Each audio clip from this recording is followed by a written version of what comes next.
Welcome to Spotlight. I'm your host, Fitzroy Prendergast. In this week's program, we'll be featuring the CEO of Ellco Jamaica Limited, Mr. Jason Elliot. First, Jason, welcome to Spotlight. Thank you. Well, thank you for here. All right.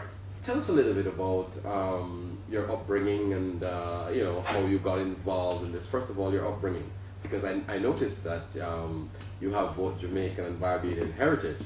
How that started? Tell us about that.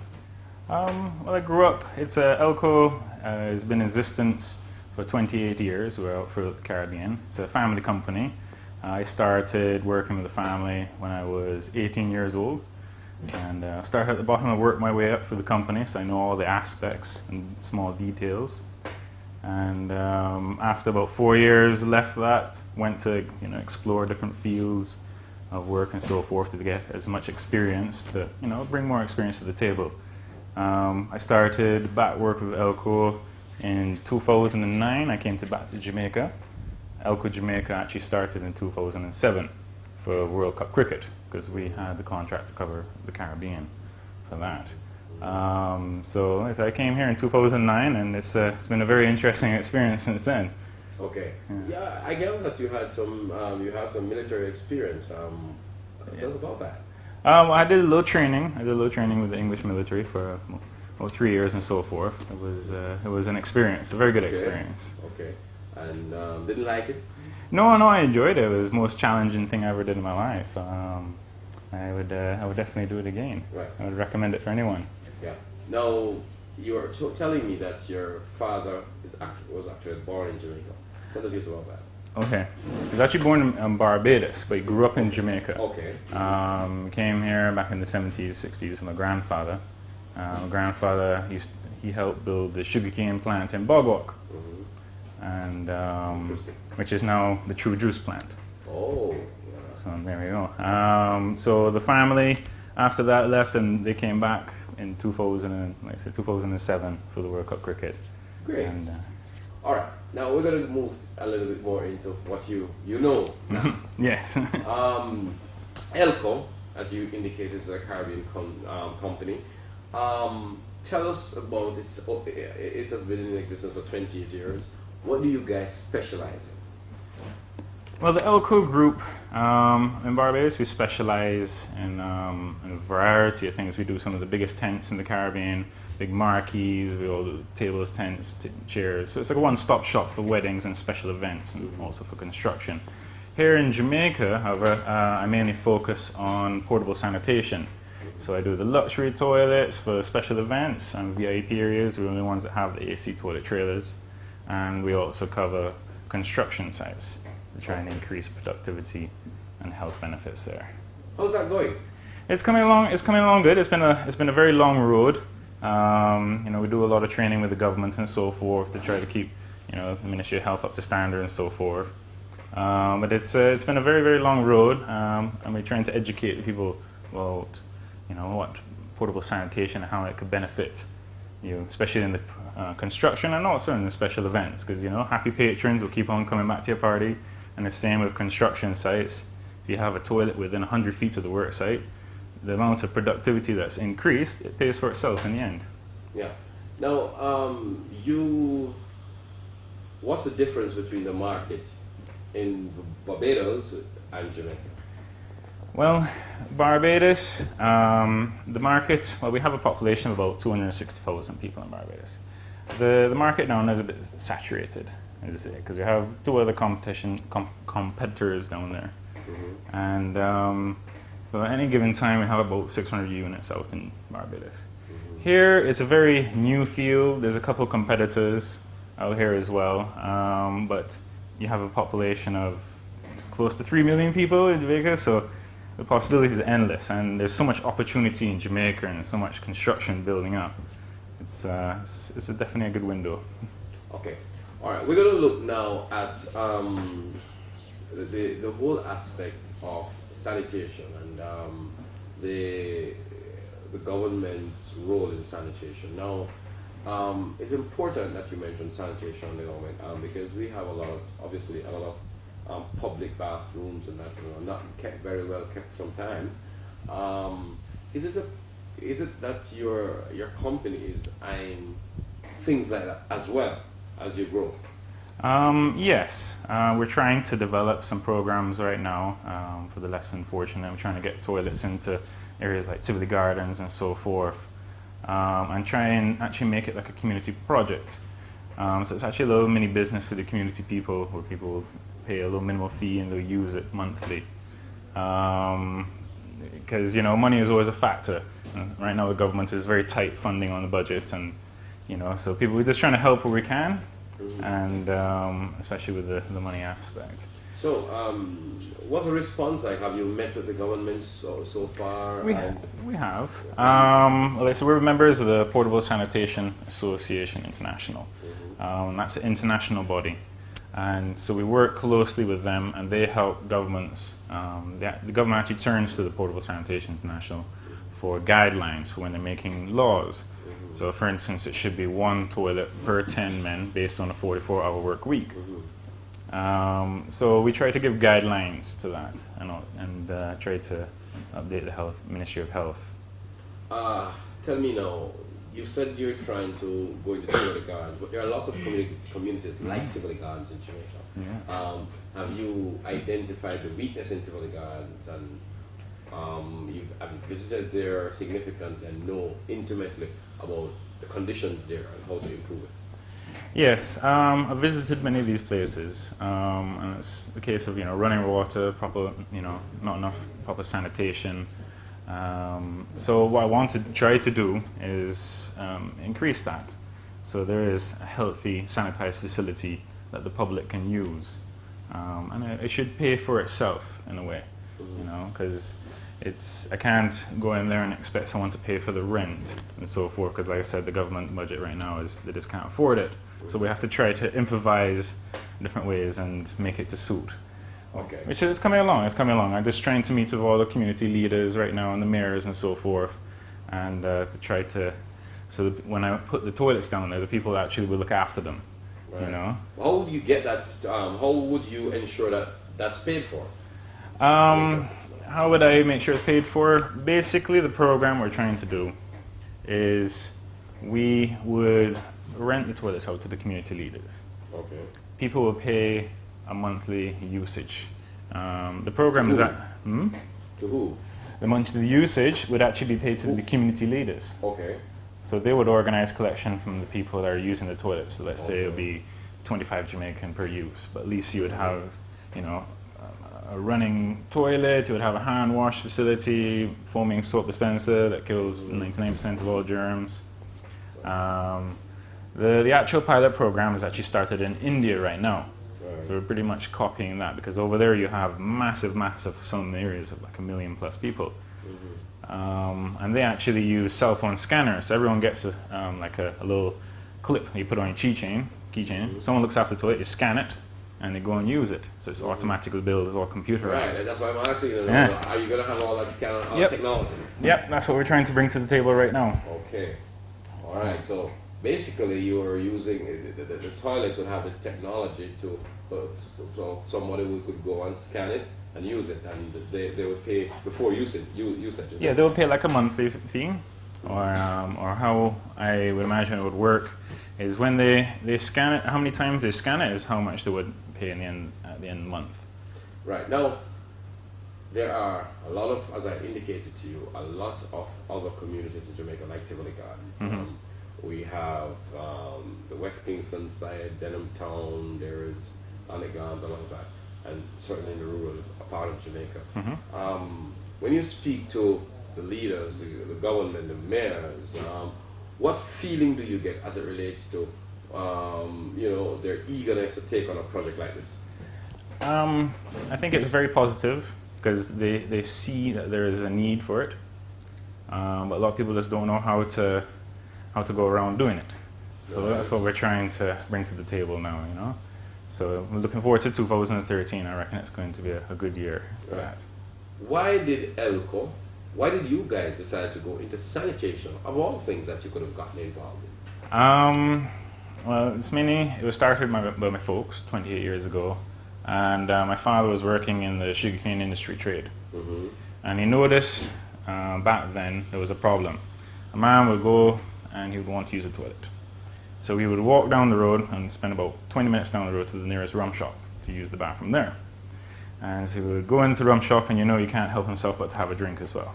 Right. So what turns now to 20 minutes now turns to a 40-minute bathroom break. So he saw these portable toilets. It was actually in Trinidad at the time. And recognized if you have a toilet within 100 feet of the work site, you would half that time. It would only take 5 minutes instead of a 20-minute walk. So I mean, if you times that 40 minutes a day for a bathroom break, it adds up in the long run. So that's why he got into the portable sanitation, because of the productivity benefits. Because he's an engineer by trade, so you get to see the numbers, and he says, this is one of our AC toilet trailers. It's one of our luxury units, mainly used for VIP and weddings and so forth. As you can see, it's very luxurious. It's fully air conditioned. We have radio and so forth, which you can hook up to the DJ. We've got foaming hand sanitizer, paper towel dispensers.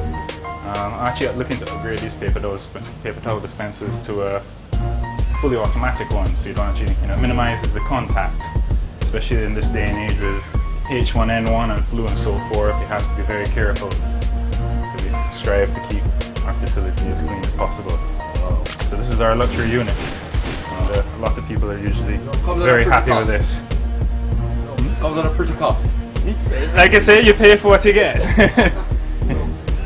It's a luxury. It's a luxury toilet trailer. It's very good.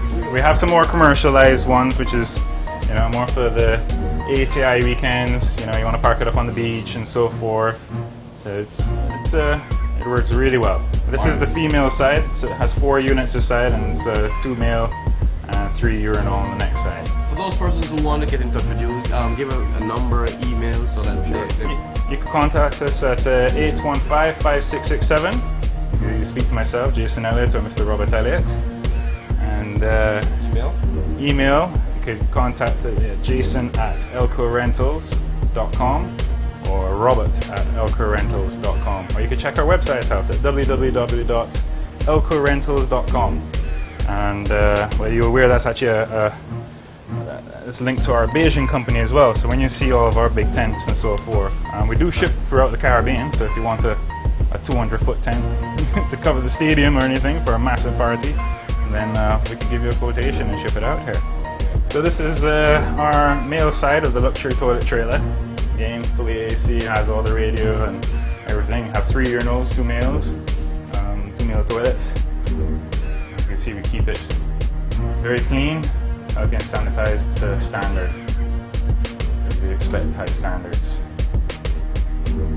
So anytime you use our trailer, you could ensure that you know that it will be clean and sanitized.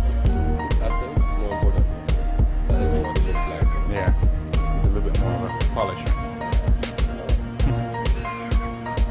It's usually polished up before going out. I didn't know it looked so good. Inside.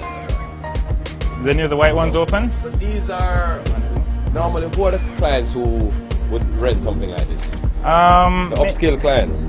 We had Utopia and so forth. I believe that was the last job it went out on. But mainly corporate events, big weddings, and VIP. Weddings rent these? Weddings, yeah. Some of the big weddings, yeah. If you've got 300 plus people, this could do about 1,000 people up to about 8 hours. Okay. So that's how many people could cover. After that, it would need servicing and emptying. But yeah, you need to tell me that. You need to tell me that. You get that? Okay, good. So I'll make sure I get the audio. Yeah. So this unit would handle about 1,000 patrons for about 8 hours. After that, it will have to get cleaned and serviced. So it's good. People from up to 300 people. Like I said, 1,000 people could use this. A lot of people like it for the weddings. You don't want people going through the house and so forth in your private residence. And so it's good. And like I said, it's and many parties as well. You don't want to have traffic congestion. So you empty it as well? Okay. So you have your whole. We have all our service trucks. We have 2 service trucks and a trailer. Service trucks that we use to service. It's like a cesspool truck but different. Meaning the tank is split in half. Well, not quite half. You've got 400, just over 400 gallons waste and 200 gallons water. Because with our toilets, when you clean the unit, you have to replenish it with 5 gallons of water and the low deodorizer tablet, which helps it keep smelling pretty and helps break down all the fecal matter and so forth. So it's like a cesspool truck, but different because we actually carry water as well. This is one of our luxury units, mainly used for, again, if you're having a little party and a little event. It's fully freshwater flushable, which means it's not a recirculating toilet. So when you flush it with the foot pump on the floor, it actually uses fresh water. This tank here, this holding tank, is actually a water tank. So it uses the fresh water and it flushes the toilet, unlike a recirc, which recirculates the waste to flush it. And that's why sometimes you have a little bit of a bad smell. But the recircs work in their own way as well. But they're mainly used for construction and big party events. So does this unit take a lot longer to service? This one in particular, yes, because this is our luxury unit. This is actually called the Maxim 3000. It takes a lot longer to service because it carries more water. Because you have to fill up the floor, you have to fill up the hand wash unit, which is here, and you've got foaming, a hand sanitizer, and a paper towel dispenser. It also comes with light for nighttime. Our other units are like the basic and the basic plus, which is mainly, as it sounds, it's a basic unit, and that's primarily used for large concerts, like say the Rebel Salute show, and construction. This is actually a basic plus unit, meaning it's a non-flushable toilet. Like I said, it's mainly used for construction and very big events when using mass market. This, I said it was a basic plus because it comes with a hand wash, so that's the plus. So you could actually wash your hands after using a toilet, which is obviously, as your parents always said, wash your hands after you do your business. Alright, cool. This is our ADA unit for our physically disabled people, on wheelchair accessible. So you can go in with the wheelchair, you'll be able to spin around and so forth. It's up to standard, international standards for disabled. So, but as you can see, it has all the hand railing and so forth to make it as comfortable as possible and easily accessible. This is one of our hand wash stations. It's foot pump operated. You use a foot pump and water comes out here. You have your tissue paper dispenser and foaming hand sanitizer next side.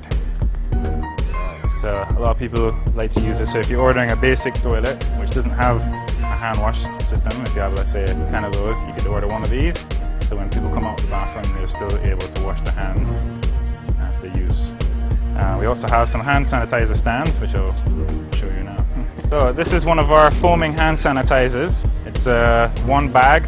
It's actually good for up to 5,000 uses because it foams the liquid in it. It kills up to 99.9% of all germs and bacteria. So it's good for the H1N1 flus and so forth. This is good for schools, special events. This is, see this with your hand there? It's good for schools, special events. And the good thing about this is you don't actually need to wash your hands afterwards. Okay. So it's sanitized.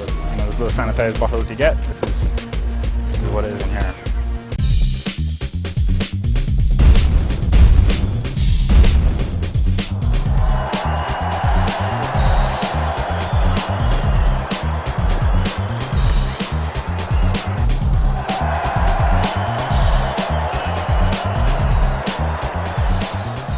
After a week of hard work, wake up to the Word of God on Saturday mornings at 7 a.m. The Apostolic Hour brings you dynamic preachers of the Word of God blended with inspired singing in a 1-hour package. Apostolic Hour every Saturday morning at 7 a.m. on Cable News and Sports. Cable News and Sports wants you to learn while you watch, and so the #1 cable news and sports channel in the island brings you the best news and sports documentaries in Documentary Corner weekdays at 3 p.m. Improve your knowledge of world events by watching the largest catalog of news and sports documentaries anywhere in the island on Cable News and Sports weekdays at 3 p.m. The Documentary Corner is aired on Sundays at 10 a.m.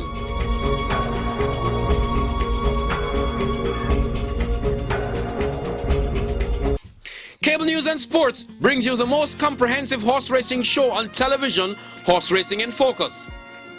Horse Racing in Focus is aired every Friday at 10 p.m. with a repeat broadcast on Saturdays at 8 a.m. The program gives you all the relevant details of all the races to be run at the track each weekend, plus features and interviews on stakeholders in the industry in our Inside the Stables segment.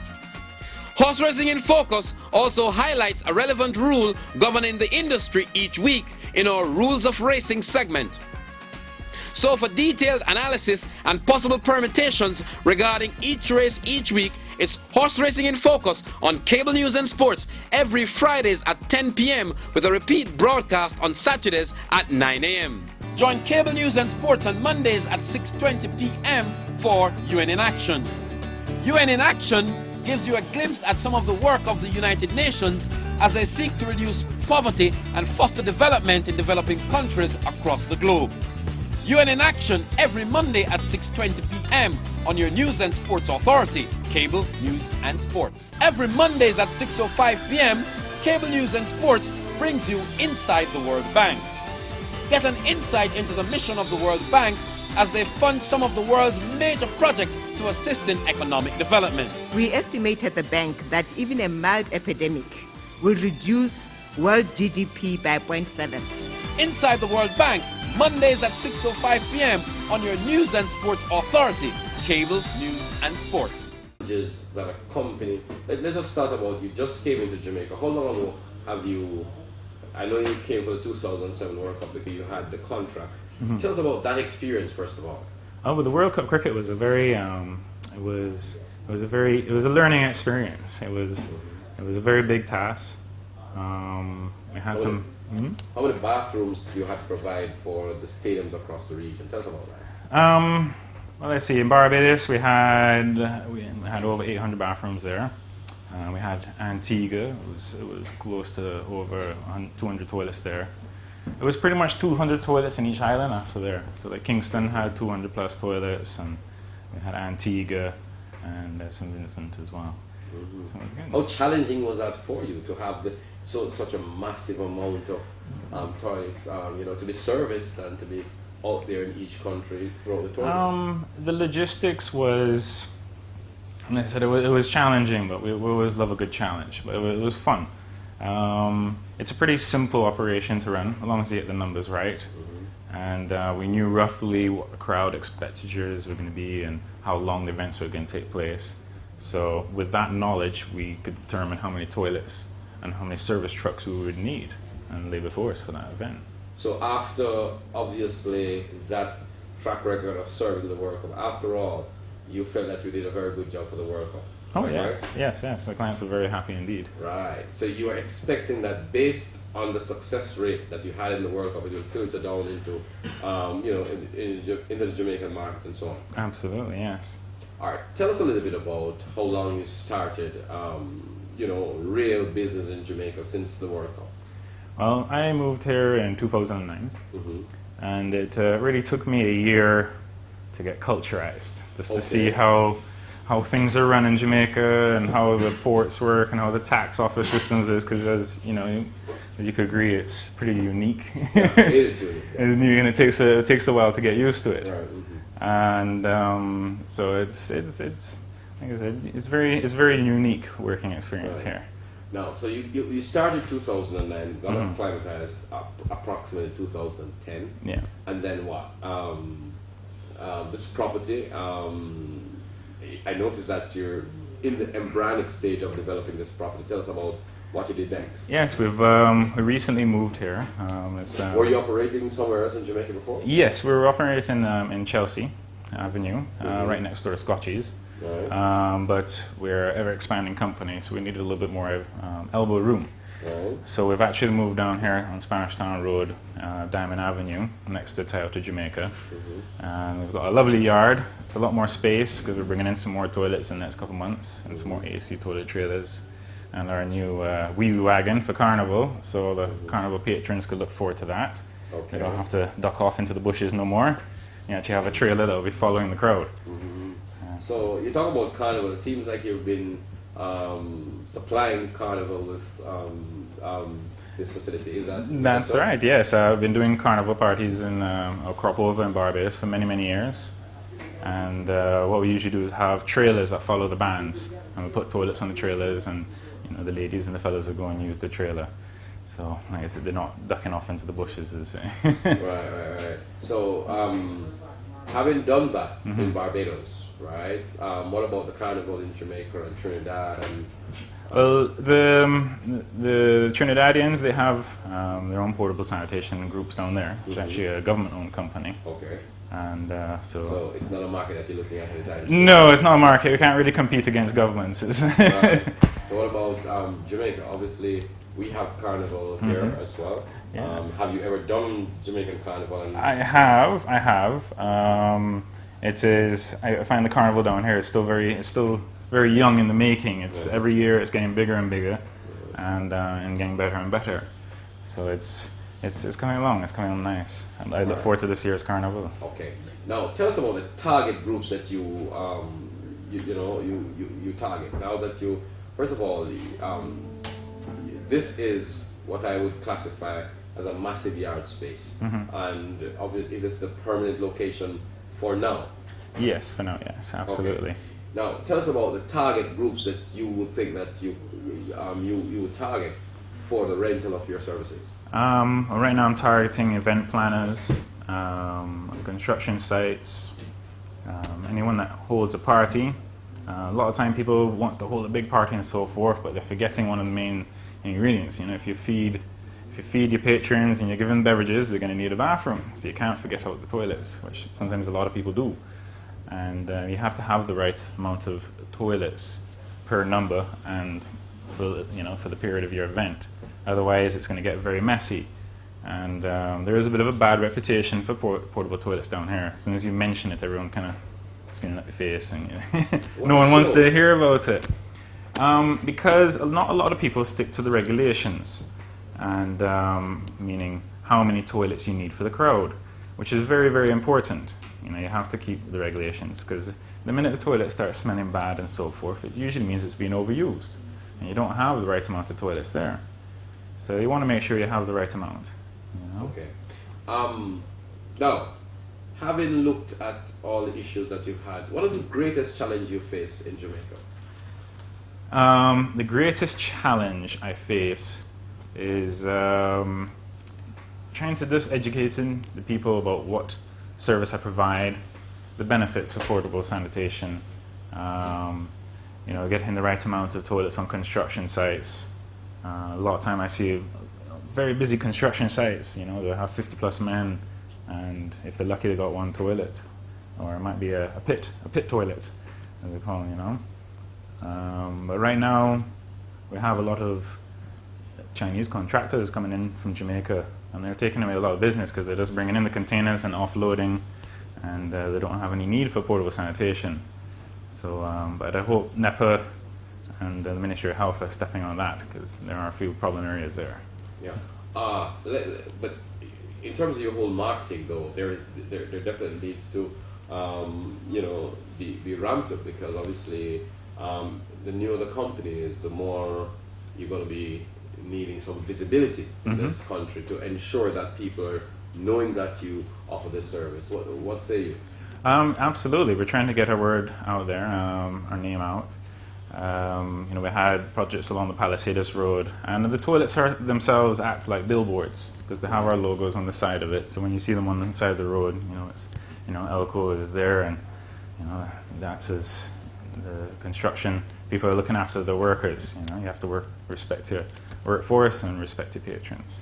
What's the greatest?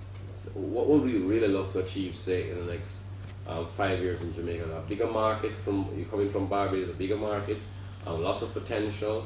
The clients are here. I think this is a great opportunity for public education, because, as you mentioned, the lack of information is a problem. You may have to start looking at media entities to get your message out, because that is where the mass media comes in to assist you in trying to push the message. Yes. Are you looking in that direction? Yes, we're looking at that.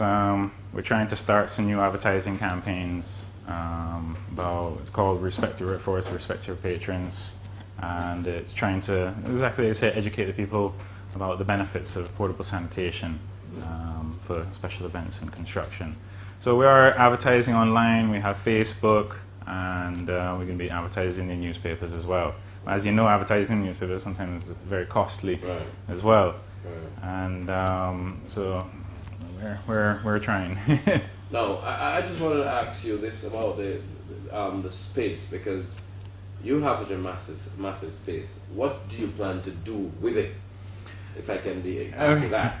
Well, like I said, we're bringing in some new stock in a couple months' time. How much stock are you looking at? We're bringing in 30 more toilets, plus the wee wagon trailer, and some new hand wash stations, which are a bit more modernized and so forth, and some new automatic hand wash and hand paper towel units for our luxury AC unit trailers.